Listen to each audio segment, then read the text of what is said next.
As Three Dog Thursday does continue, time for the video roundtable, and I've got smiling faces with me. If you're only hearing us on Apple Podcasts, Spotify, Google Podcast, etc., come see what we look like, as I like to say, on the YouTube video roundtable.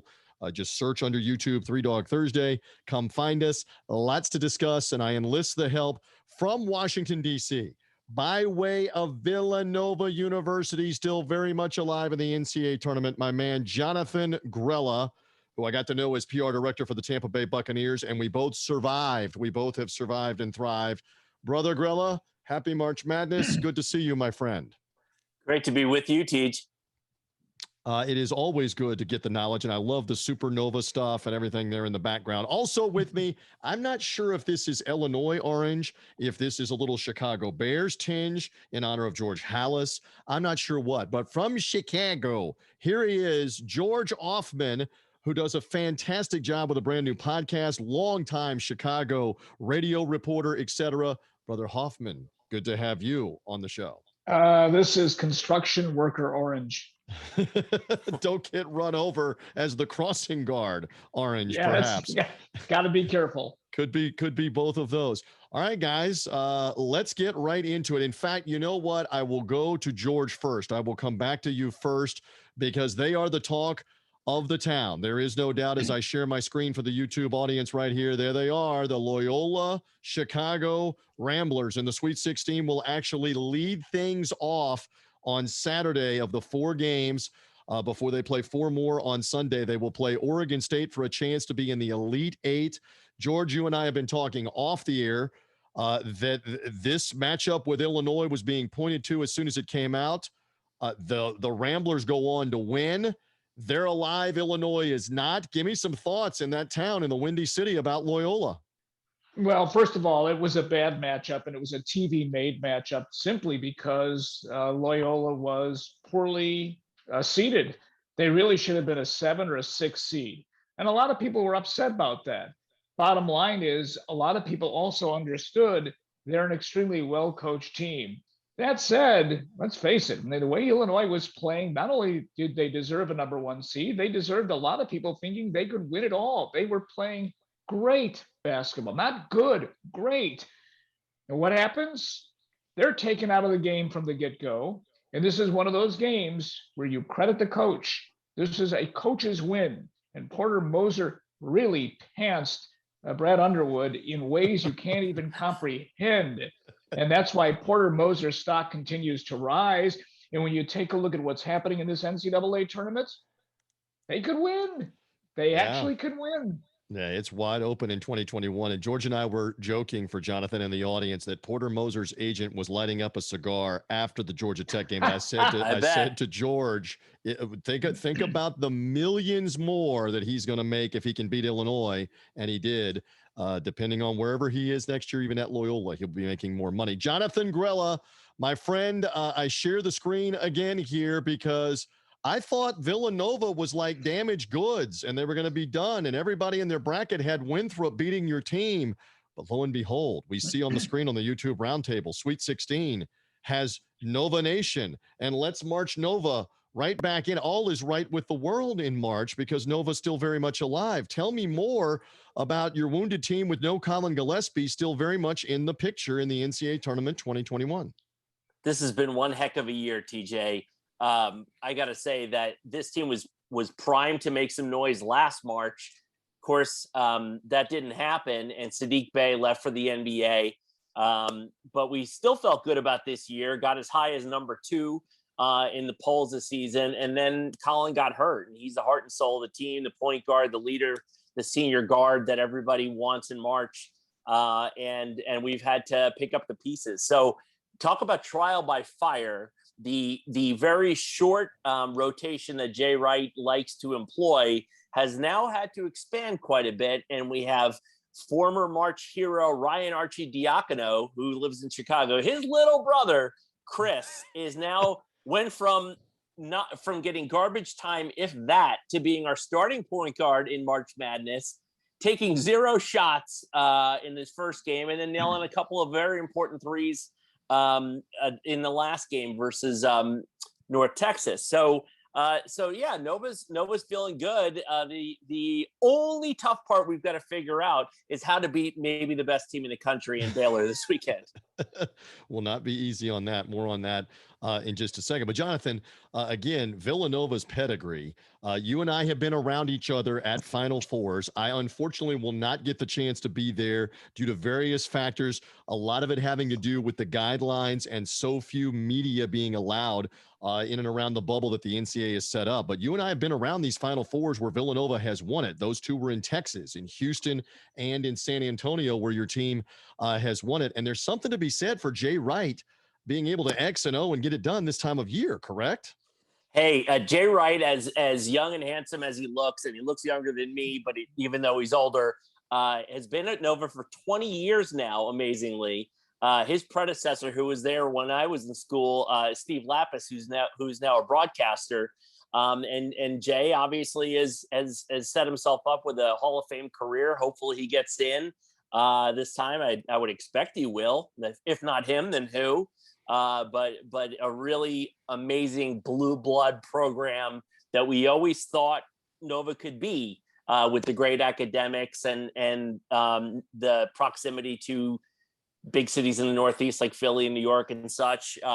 But yeah, the salad days of Villanova basketball are here, and I'm here for it. Really loving it. Really loving this team, and I got to say the culture, what they're all about, the kinds of guys they recruit and attract, and how he gets these really good players to buy into his system, to be unselfish, and to play defense.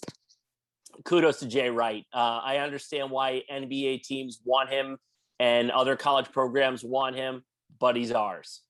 Love that. That's the voice of Jonathan Grella. You find him at Jonathan Grella on Twitter, and JAG Public Affairs. More on that in a few moments. We've got his podcast that we'll plug away. George Ofman is also here, just Ofman. George is a Chicago sports reporting and radio legend in that town, with over 40 years in that town. Here's the trivia question again. I joke with Jonathan all the time. George, the same thing. And for the audience, now Rick Pitino rejoined the fray. He was no longer active in college basketball when this was going on, but now he's back at Iona. There are only 4 active coaches: Mike Krzyzewski, Roy Williams, Rick Pitino, and Jay Wright, that have multiple national championships. When you start thinking about, Jim Boeheim has 1, Tom Izzo has 1, Bill Self has 1, on and on. John Calipari has 1. For the active guys, Jay Wright has 2, and there's something to be said for being an X and knowing and going at it in March. We'll see how much that translates. All right. As I mentioned, you're in Chicago, George. You have to stand in here for the Big Ten, which had about 56 or 93 teams in the tournament, and now they have 1. What happened to the Big Ten not being able to at least get a second or third team into the second weekend? I hate that I put you on the spot as the spokesman, but here you are, babe. How do you spell the word choke in capital letters? I mean, honestly, to have 9 teams and to have a 1, 2 number 2 seeds and a 4 go down before the Sweet 16, and there's only 1 left, and a legitimate one in Michigan, it's hard to describe. Not only did they get beat, they had a couple of teams, 4 of them, they got soundly beat. Illinois was one of them. Iowa was dismantled. Hard to believe, but it's also a tournament now in which you have the highest seeds ever in the Sweet 16. The average, I believe, is just about 6. That's the average seed. That's the highest in history. And that's because it is an odd year. Plus, they're playing in the bubble, and there's something to be said about that. It's an even court, and it's hard to explain that. Certainly, you would think that the Big Ten was overrated, but those were really good basketball teams that just didn't play well. And as Charles Barkley noted, and he's right, this ain't a 4 of 7. This is a 1 and out. And if you're having a bad day and the other team is having a good day, you can be gone. And that's exactly what happened to 8 Big Ten teams. You're well put. And my hand is up for the audience that cannot see us. If you're only hearing us on the YouTube roundtable, I had Ohio State in the championship game in 3 different Me brackets. too. So I was horrified, Brother Grella, George Ofman, and for the audience, that they could not get past Oral Roberts in that game. But that says more about what Oral Roberts, I guess, has been doing in March. They've got 2 of the best offensive weapons. How scary is this? Just while we digress for just a second on them. Oral Roberts has 2 of the best scorers in the tournament, and they shoot the ball really well. And those 2 scorers didn't score great or shoot the ball very well in either win over Ohio State or Florida. Now, that's a crazy 2021 thing to contemplate here for the NCAA tournament and for what happens. And I have no idea if Oral Roberts is going to be able to hang in there this weekend or not, but it's a harbinger. Again, that's a 15 seed that won a game. You have a 14 Abilene Christian that won a game, an all-time win over Texas of all teams. Their first NCAA tournament win ever is in the last seconds over Texas. It's incredible. George. Notice Abilene Christian and Loyola have something in common. Loyola was number 1 in points allowed this year, and Abilene Christian was number 2. Now, granted, they play in lesser conferences, but one of those teams stole a game, and the other team is in the Sweet 16. It does tell you a little bit about coaching, tells you a little bit about defense, too. Listen to my man, George Ofman, with the knowledge here on the stats and defense wins championships. We love all of this. Here as we circle around to it around March Madness. All right, so just a couple of more on this before we get rolling. Jonathan, of whom is left? We honestly, we know obviously that you believe that Villanova should cut the nets down when it's all said and done. Should. But can we look at Gonzaga? Can we look at Baylor, Alabama, Michigan, and say for sure it's going to be one of them? And not a Loyola-Chicago, and not an Oregon State, and not somebody else in this wacky year? What say you, Jonathan Grella?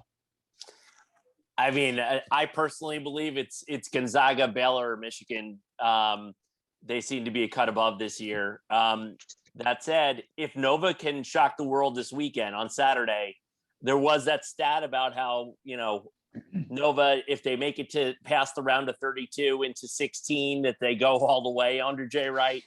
Who knows? But if Nova can beat Baylor this weekend, then you've got the winner of Arkansas versus Oral Roberts, which would be great. So, hey, teams that have been there and that have had March success are the ones that people fear. And Jay Wright knows how to get his guys to treat it like a business trip.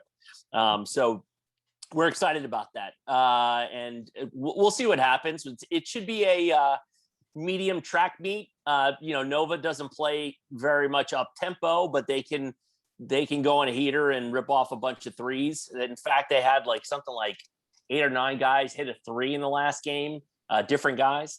And we'll see what happens. Right now we're getting, I guess, 6.5.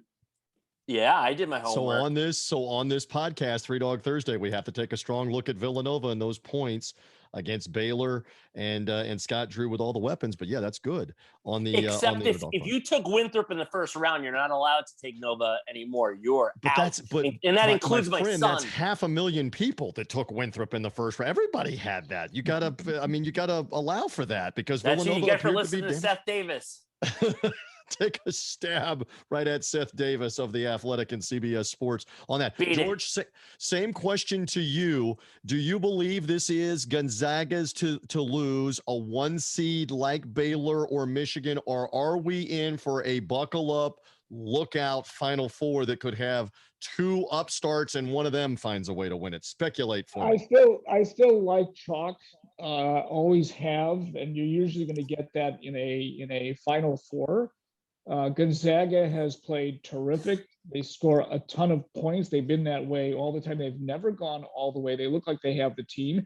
And I remember the last one that won. How old was I? I was in my 20s when Bobby Knight and the Hoosiers were winners in 1976. It's amazing to think that it's been that long that a team went undefeated in this season. And in 76, they only played, how many teams were in the tournament? 32. There weren't, they didn't go to 64 until 1985. So it's a tougher road to get there. Honestly, there's no question that these teams are a cut above. There's also no question this has been a topsy-turvy NCAA tournament. I am not about to sit here and make a bracket for the Sweet 16. There's just no way in the world. Any one of these teams right now can shock you. I still like Gonzaga. I also like Michigan. They're playing really well right now. They've got a great coach, Juwan Howard, but I'm telling you, Bill, you can almost flip a coin in this one. And Juwan Howard with Phil Martelli, the St. Joe's coach, who's won over 500 games in his career on that bench to X and O. That's does that help? Flying the flag for the Big Ten, and can they get Isaiah Livers back? We'll find out. But then again, a team like Oregon State, I mean, the coach, Wayne Tinkle, and we cannot say that name without laughing. Wayne Tinkle was practically fired 3 weeks ago, and he's now in the Sweet 16 playing against Loyola for a shot at the Elite Eight. McDermott is another one who yes, could have gotten fired and may still.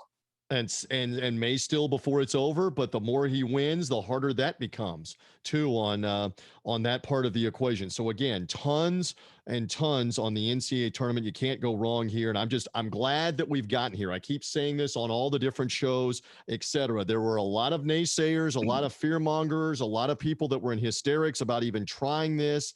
Again, we've gotten here. We've gotten there safely. Let's get the Sweet 16 and the Elite Eight played and get into a Final Four, because America by the tens of millions is watching this and needs this. It's a welcome distraction for everything going on. Let me plug for my guys once more as we rock along on Three Dog Thursday with Jonathan Grella and with George Ofman. And we see George Ofman right here. Look at that smiling face on social media. Find him at George Ofman. If you're only hearing us, go find him on social media, George Ofman. The great new podcast is Tell Me a Story I Don't Know. And my goodness, does this man have some great guests with a Chicago kind of theme in and around sports media, telling him some stories. Go find it on Apple Podcasts. Tell Me a Story I Don't Know. But to give you an example, you're talking with a Chicago sportscasting legend that's in a bit of a controversy right now, Mark Giangreco. He is the latest guest on the podcast. I'm showing that to the YouTube audience right now. But the laundry list of guys and gals that you have had and that you will have, I'm going to show a couple of more of those to the audience. I think almost everybody has heard the name Mike Greenberg of ESPN. I hope so. Great 30 to 40 minute podcast with George. Tell Me a Story I Don't Know on that one. The likes of Michael Wilbon still to come. You're going to talk with Marv Albert. You've had Bob Costas. Tell Me a Story I Don't Know. One more plug, George. It is fantastic that you're getting to talk to these different guys. And again, most of the time it's different things about their careers, the stories. That's the idea that the public hasn't heard, right?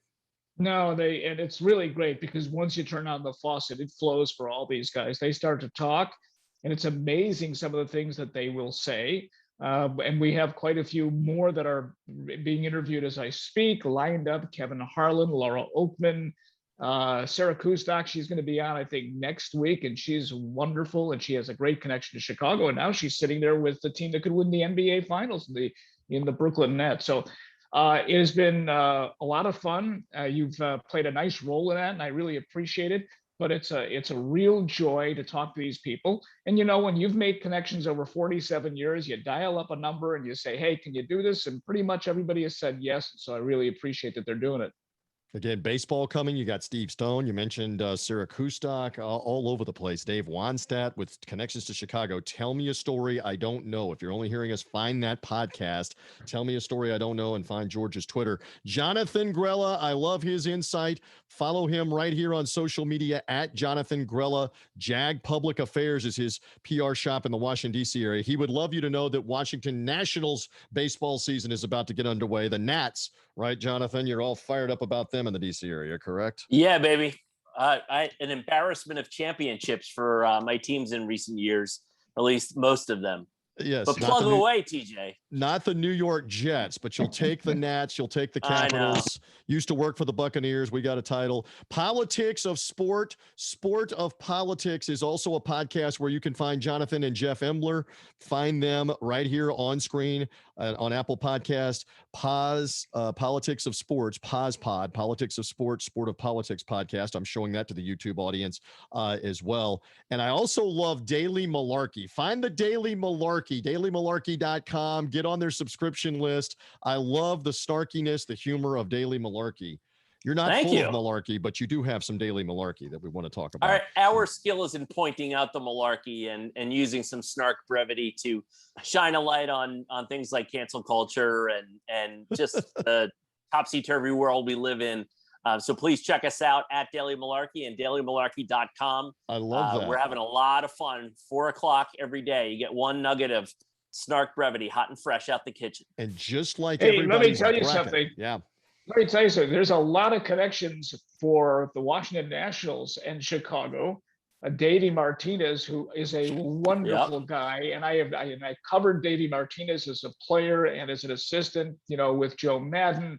Mike Rizzo, who's from Chicago, whose dad was a wonderful human being. Gosh, I loved watching. He was a scout and was around until he was 90 plus. A great guy. You have Kyle Schwarber, you have John Lester. Hey, I could tell me a story I don't know with the Washington Nationals. I would love that. I'll tell you a story that I know about the Chicago Bulls. I grew up in New York as a Bulls fan because I loved Jordan and I hated Patrick Ewing and the Knicks. Well, I was in Chicago a couple summers ago and I saw Bill Cartwright about 4 blocks ahead of me, but he's so tall that I could tell it was him. So I was with my family and I'm like, pick up the pace. And I go to catch up to Cartwright and I say, the man in the middle, Bill Cartwright. And he looks at me like, hey. And I was like, oh, like he doesn't hear it, but Jonathan, like he doesn't hear it every day of his life. He hears the man in the middle. Right. And if he only knew that I used to emulate his crazy free throw form. I love all that. I just want to let you know, while you guys are talking National League Baseball, I do have over my shoulder on the YouTube roundtable, the defending American League champions are the Tampa Bay Rays. And so baseball season, actually, forget about the Yankees, forget about the Astros or anything else in the American League. It revolves around Tampa Bay and the defending American League champions when it all comes to it. Listen, one more time, Jonathan Grella, thank you. Good luck to Villanova. I appreciate you hopping on the YouTube roundtable, sir. Great stuff. Thanks so much. Great to be with you guys. George Ofman, keep knocking them dead with Tell Me a Story I Don't Know, the podcast and the Chicago media. Loyola-Chicago flying the flag for the state of Illinois. We love that for the Sweet 16 this weekend. Thank you, George. Great stuff, my friend. Thank you. Thanks, boys. Nice talking to you. It's always good to be with these guys. We will rock on the 3 Dog Thursday podcast.